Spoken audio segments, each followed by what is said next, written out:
जय हिंद साथियों, कैसे हैं आप लोग। उम्मीद करता हूँ आप लोग अभी अच्छे होंगे। तो दोस्तों अभी चल रहा है, बोर्ड का समय आ चुका है, टाइम टेबल भी आ चुकी है। पहला पेपर हमारा हिंदी का है, सामान्य हिंदी, जो कि 22 फरवरी 2024 में है। तो इसी इम्पोर्टेंस लेकर मैं आपको जीवन परिचय बता रहा हूँ। जीवन परिचय पदखंड से 5 अंक का होगा, आने वाला है, क्लास 12 के लिए। अयोध्या सिंह उपाध्याय हरिओत जी का है, बहुत ही इंपॉर्टेंट है, बहुत ही इंपॉर्टेंट, बार बार आता है। इसी पर हम बात करने वाले सामान्य हिंदी का लिखने का सही तरीका। इसमें हम आपको बताएंगे किस तरह से लिखा जाता है सही ढंग, क्योंकि सब लोग अगड़म बगड़म लिख देते हैं, सिर्फ डायरेक्ट जीवन परिचय उतारा हो गया, लेकिन नहीं, ऐसे नहीं लिखते हैं। हम आपको बताएंगे किस तरह से लिखने का भी तरीका बताएंगे। देखिए, और ऐसा तरीका कोई नहीं बताएगा, ये 5 अंक का है अगर जो करना है तो, क्योंकि बहुत ही इंपॉर्टेंट है और हम आपको पूरी तरह से बता देंगे। टिप्स एंड ट्रिक्स के बाद इनकी जो रचनाएँ होती हैं कैसे याद की जाती हैं वो भी हम आपको बताएंगे। तो चैनल पर बने रहिए। चैनल में पहली बार है तो चैनल को सब्सक्राइब कर लेना, नहीं तो कोई बात नहीं है। अयोध्या सिंह उपाध्याय रट लो, दिमाग में बैठा लो, ये नहीं आने वाला है, ये पहले पार्ट है पदखंड के। चलिए शुरू करते हैं। सबसे पहले हम आपको दिखाते हैं जीवन परिचय का। अयोध्या सिंह उपाध्याय जी का पूरा नाम क्या है? हरिओत जी का पूरा नाम है अयोध्या सिंह उपाध्याय हरिओत जी। इनका संक्षिप्त जीवन परिचय लिखने का जो सही तरीका होता है, सबसे पहले आपको एक तरीका मैं बता देता हूँ। सबसे पहले आप याद कर इनका जन्म कब हुआ, देख लीजिए इस तरह से। जन्म कब हुआ था? 15 अप्रैल सन 1865 ही में हुआ था। इनका नाम था अयोध्या सिंह उपाध्याय हरिओत जी। जी लगा तो ज़्यादा बढ़िया रहता है, एग्जामिनर को ये लगेगा कि मतलब बच्चा थोड़ा आज्ञाकारी है और मतलब थोड़ा संस्कृति के है, मतलब संस्कार है अच्छे। पिता का नाम था इनके श्री भोला सिंह उपाध्याय। उनकी माता का नाम था श्रीमती रुक्मणी। इस तरह से आप लोग करेंगे तो आपका एक भी अंक नहीं कटेगा। एग्जामिनर को ये लगेगा कि बच्चे को आता है, सटासट चेक कर देगा। जिनका जन्म स्थान है निजामाबाद जिला, आजमगढ़, उत्तर प्रदेश। अब हम आपको बताते हैं जीवन परिचय कैसे लिखा जाता है। सबसे पहले आइए जीवन परिचय के हेडिंग डालिए। इसके बाद अयोध्या सिंह उपाध्याय हरिओत जी का जन्म सन 15 अप्रैल सन 1865 में निजामाबाद आजमगढ़ में हुआ था। ये पहले लाइन हो गए। देखिए इस लाइन से आपको दिखा देते हैं, यहाँ पे देखिए, जन्म 15 अप्रैल सन 1865। मेरे मुँह से 1900 निकल रहा है यार, देखिए पढ़े थे कल, सॉरी कोई बात नहीं। फिर हम आपको बताते हैं, देखिए यहाँ से और यहाँ तक एक लाइन आपकी बन गई, यानी कि 1 नंबर हो गया इसी में, ठीक है। और हाँ, अगर आप जीवन परिचय लिख रहे हैं तो यहाँ से ब्लैक पेन से जो है या तो अंडर लाइन कर देना, या तो हो सके तो आप हाईलाइट मतलब ब्लैक पेन से लिख दे, ज़्यादा बेस्ट रहेगा। एग्जामिनर को सीधा सटीक आंसर मिल जाएगा, यहाँ से भी मिल जाएगा, यहाँ से।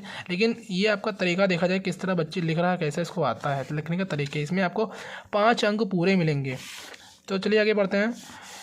पिता का नाम श्री भोला सिंह उपाध्याय था, ठीक है, तथा इनकी माता का नाम श्रीमती रुक्मणी देवी था। देखिए दूसरी लाइन भी हो गई। स्वदेश से इन्होंने हिंदी, अंग्रेजी, फारसी, संस्कृत आदि भाषाओं का अच्छा ज्ञान प्राप्त कर लिया था। कोई दिक्कत नहीं है। चलिए आगे थे। अध्यापक कानून को अपैतनिक शिक्षक के रूप में काम करते हुए एवं हिंदी माता की सेवा करते हुए 6 मार्च सन 1947 को पंच तत्वों में लीन हो गए। देखिए दोस्तों, ज़्यादा कोई जीवन परिचय बड़ी भी नहीं है। इसके बाद हम लिखते हैं साहित्यिक परिचय। मैं आपको बता दूं, कुछ लोग कहते हैं साहित्यिक परिचय नहीं लिखना है। मैं आपको बता दूं, अगर आप साहित्यिक परिचय लिख देते हैं तो आप 4 चांद लगा देंगे, ठीक है। मैं जो बता रहा हूँ, अगर जो नहीं करते हो भाई, 5 नंबर का तो पता नहीं, 2 या 3 ही नंबर पाओगे। अगर जो पूरे नंबर लाना है तो लिखने का सही ढंग सीख लो। मैं आपको बता रहा हूँ, ज़्यादा कोई बड़ा नहीं हो ना, बस साहित्यिक परिचय में यही आता है कि इन्होंने अपने जीवन में क्या क्या इन्होंने किया। चलिए मैं आपको बताता हूँ, आगे पढ़ते हैं। देखिए साहित्यिक परिचय डालेंगे हेडिंग। द्विवेदी युग के प्रमुख कवि हरिओत जी गद्य और पद दोनों ही क्षेत्रों में हिंदी माता की सेवा की। देखिए दोस्तों, आपको पता होगा द्विवेदी युग का समय सीमा क्या है। समय सीमा मैं आपको बता देता हूँ। द्विवेदी युग का जो है 1900 से लेकर 1918, कहीं कहीं पे 20 भी आता है, तो आप लिख सकते हो, कोई बात नहीं है, ठीक है। और ये द्विवेदी युग से भी हैं। कभी कभी 1 नंबर यहाँ से बन सकता है कि हरिओत जी किस युग के कवि हैं या लेखक हैं, तो आपको पता है गद्य और पद्य दोनों हैं, दोनों में लगा सकते हैं अगर ऑप्शन होगा। ये क्षेत्रों में हिंदी माता की सेवा की। आगे बढ़ते हैं। हरिओत जी ने सर्वप्रथम खड़ी बोली में काव्य रचना करके यह सिद्ध कर दिया कि उसमें, आगे बढ़ते हैं,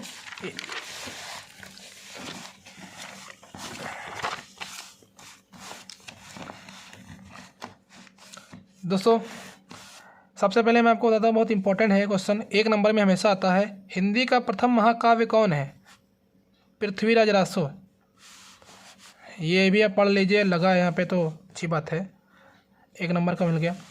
ये भी आता है, बहुत ही मोस्ट इम्पॉर्टेंट है, वेरी इंपॉर्टेंट आता है 1 नंबर का। ठीक है, चलिए आगे बढ़ते हैं। भी ब्रज भाषा के समान खड़ी बोली की कविता में भी सरलता और मधुरता आ सकती है।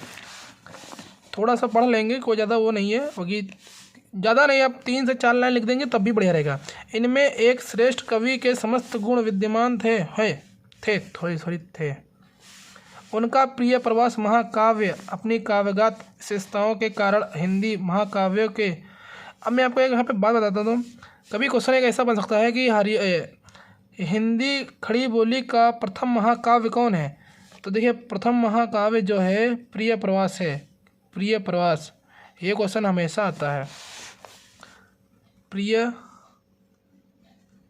प्रवास ये हमेशा आता है, और ये भी आता है महाकाव्य है, महाकाव्य खड़ी बोली गद्य खंड। ठीक है, 1 अंक में आता है, वेरी इंपॉर्टेंट है, पढ़ लीजिए। प्रिय प्रवास का महाकाव्य है, किसकी है? अयोध्या सिंह उपाध्याय। किस युग की है? द्विवेदी युग की है, द्विवेदी युग, द्विवेदी युग की है। पूछ सकता है कभी कभी, एक एक नंबर में आता है। चलिए आगे बढ़ते हैं। तो सबसे पहले यहाँ तक तो आपको पढ़ लिया। ये किसके द्वारा लिखी गई है? ये तो भैया आप बता सकते हो, मतलब माइलस्टोन माना जाता है, मतलब लिखी नहीं है। निराला के शब्दों में, ये अगड़म बगड़म आप मत पढ़िए, मैं आपको बता देता हूँ। यहाँ तक आपने पढ़ लिया, ठीक है। और 2-3 लाइनें ये लिख देगी हिंदी, जो बोल सकते हैं कि अयोध्या सिंह उपाध्याय जी का एक प्रिय प्रवास जो है महाकाव्य है, आप पढ़ सकते हैं, कोई बात नहीं है। ठीक है, अब एक कृतियाँ हैं, क्योंकि जब सर से ऊपर चला जाता है तो यही होता है। 1 सेकेंड। खड़ी बोली, उर्दू के मुहावरे, ब्रजभाषा, कठिन सरल सब प्रकार की कविता की रचना कर सकते हैं। अब हम आते हैं कृतियाँ पे। ये भैया 4 चांद लगाएगा, क्या लगाएगा? 4 चांद, ठीक है ना, ये 4 चांद लगाएगा, लिख देते हैं आप। हरिओ जी की मूलतः कवि थे, मूल्यवत, पता नहीं क्या लिखा है यार।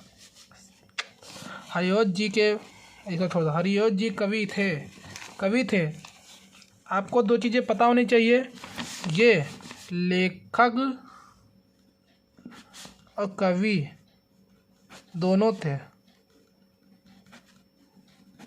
ठीक, दोनों थे, कुछ भी हो, लेकिन इनके 3 हैं, मैं आपको बताऊंगा। इसको हटा देते हैं। सबसे पहले यहाँ पे ध्यान दीजिए, कुछ आए ना आए, लेकिन ये बहुत आता है, ये मोस्ट इम्पोर्टेंट है, ये 1 नंबर में पूछता है एमसीक्यू में। ये देखो, प्रिय प्रवास है, मंगल प्रसाद पुरस्कार प्राप्त हरिओज जी का सबसे प्रसिद्ध और महत्वपूर्ण ग्रंथ है। खड़ी बोली का प्रथम महाकाव्य है। सबसे पहले आपको यह बता दें कि एक क्वेश्चन ये भी पूछ सकता है कि मंगला प्रसाद पुरस्कार मतलब मंगला प्रसाद पुरस्कार किसको प्राप्त हुआ था? तो आप बताएंगे अयोध्या सिंह उपाध्याय हरिओज जी को प्राप्त हुआ था। और इनकी खड़ी बोली का प्रथम महाकाव्य, क्वेश्चन देखिए बन गया यहाँ से, खड़ी बोली का प्रथम महाकाव्य कौन है? तो भैया प्रिय प्रवास है। कौन है? प्रिय प्रवास, 1 नंबर में जरूर आता है। तो आइए इनकी रचनाएं पढ़ते हैं हम। रचना देखिए, जैसे आपको नहीं याद होती, मैं आपको ट्रिक बता देता हूँ। सबसे पहले प्री पा चू चो वेरस, देखिए मैं आपको बताता हूँ। प्री पा चू चो वे, याद नहीं है, रस, ये इनके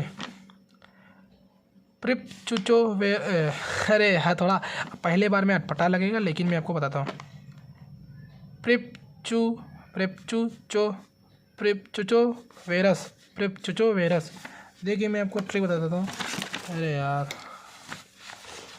इससे होता है प्रिय प्रवास, प्रिय प्रवास। इससे होता है पास से क्या होता है, इधर देख लो यार, ट्रिक लगी है। प्रिय से होता है प्रिय प्रवास,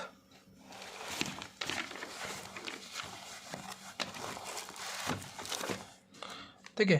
प्रिय से होता है प्रिय प्रवास, प्रिय से, और पास से होता है पदसन, ये है पदसन। चू से होता है चुपदे चौपदे, चौ से होता है चौखे चौपदे। इनमें आपको कभी डिफ़िकल्टी ना हो। चू से चुपदे भा होता है ये, चुपदे चौपदे, चौपदे दोनों में आ रहा है, चुपदे और चौ से चौपदे, ठीक, चौपदे। वे से होता है वेदही वनवास, ये मोस्ट इम्पोर्टेंट है। ये एक ये और एक ये, कुछ भी है। वेदी वनवास किसकी है तो बता देना, अयोध्या सिंह उपाध्याय हरिओ जी की है। रस से होता है रस कलश, ये भी हो गया। तो ट्रिक याद कर लेना, प्री चा है प्रिप चू चो, प्रिप चू प्रिप प्रिप प्रिप चू चो वेरस, प्रिप चू चो वेरस, प्रिप चू चो वेरस। अरे भाई ये थोड़ा डिफ़िकल्ट है, बाकी 2-3 बार पढ़ेंगे याद हो जाएगा, कोई टेंशन नहीं है। 1-2 बार, मतलब 1-2 बार पढ़ेंगे याद हो जाएगा। जैसे कि मुझे ट्रिक याद हो गया, ये पद्मा से पास क्या था यार, पदासन, क्योंकि झटके से नहीं याद होगा, क्योंकि मैं अभी पढ़ा रहा हूँ आपको, तो मुझे याद नहीं है। लेकिन मैं आपको क्लियर कर देता हूँ, ये इसमें से आपको रचना ज़्यादा नहीं, 2 याद हो गए, एक चुपदे चौपदे, एक चौखे चौपदे। वेदी वनवास, वेदी वनवास हो गई, रसकलश हो याद हो गई होगी, और प्रिय प्रवास तो पता ही महाकाव्य है, देख लीजिए। 1-2 बच रही हैं, जैसे कि ये बच रही थी थोड़ा, ये थोड़ा डाउट कर रही है, बाकी इसको इग्नोर भी कर सकते हैं। बाकी 2-3 तो याद कर लीजिए, जैसे कि ये एक इम्पोर्टेंट है, वेदी वनवास, वेदी वनवास, और है रस कलश। कौन सी बची, प्रिय प्रवास, वेदी वनवास, रस कलश, चुपदे। एक चू से होता है, एक चौ से होता है। चौ से होता है चौखे चौपदे, चौखे चौपदे। ये होता है चुपदे चुपदे चौपदे चौपदे, गलत है, चौपदे। ठीक है दोस्तों, अगर आपको ये वीडियो अच्छी लगी होगी तो वीडियो को कर देना लाइक। मुझे पता है किसी को शायद पसंद ना आएगी, ये video on the spot publish हो जाएगी, क्योंकि मेरा मानना है कि, लेकिन जहाँ तक मैं आपको बता देता हूँ, आप एक बार स्क्रीनशॉट ले लीजिए। इस लिखने का सही ढंग यही होता है, तो आप लोग स्क्रीनशॉट एक बार ले लीजिए। मैं इसका फ्रेम छोटा तो नहीं है, बाकी यहाँ से देख लीजिए, यहाँ से ले लीजिए, हो गया। चलिए सो आगे, जीवन परिचय। देखिए दोस्तों, मैं आपको क्लियर कर देता हूँ, बिल्कुल सही तरीका है, इससे बढ़िया कोई तरीका नहीं है। देखिए, आप 5 अंक लेना चाहते हैं, कम से कम आपका थोड़ा ये पढ़ लेंगे तो आपको यहाँ से नंबर मिल जाएंगे। नंबर कैसे मिलेंगे कि एग्जामिनर को पास इतना टाइम नहीं होता कि वो पूरा पढ़े, तो यहाँ से आप लिख सकते हैं 1 2 3 4 5, ये संक्षिप्त परिचय है, इसी के अंदर आप बना बना के लिख सकते हैं, आपको याद करने की ज़रूरत नहीं है। ये तो इससे आपको एक चीज़ क्लियर हो जाएगी कि जीवन परिचय इतना इनको आपको पढ़ना नहीं पड़ेगा दोबारा, ठीक है। 1-2 पढ़ लेंगे, बस ज़्यादा नहीं। फिर साहित्यिक परिचय में क्या है कि थोड़ा पढ़ लेना, क्योंकि ये बहुत इंपॉर्टेंट है, 4 चांद यही लगाता है, ये भी एक अहम हिस्सा होता है, कहीं ना कहीं इसका हिस्सा है। आप ये बता देंगे साहित्यिक परिचय, मैं आपको क्लियर कर देता हूँ, साहित्यिक परिचय पूछा जाता है कि नहीं पूछा जाता।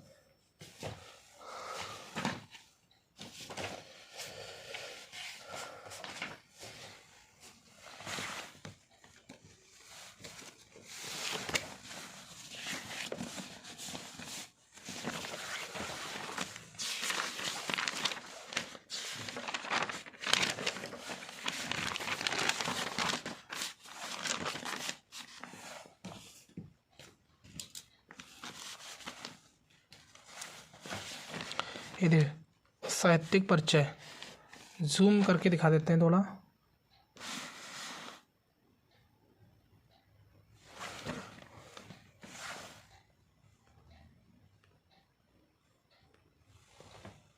ये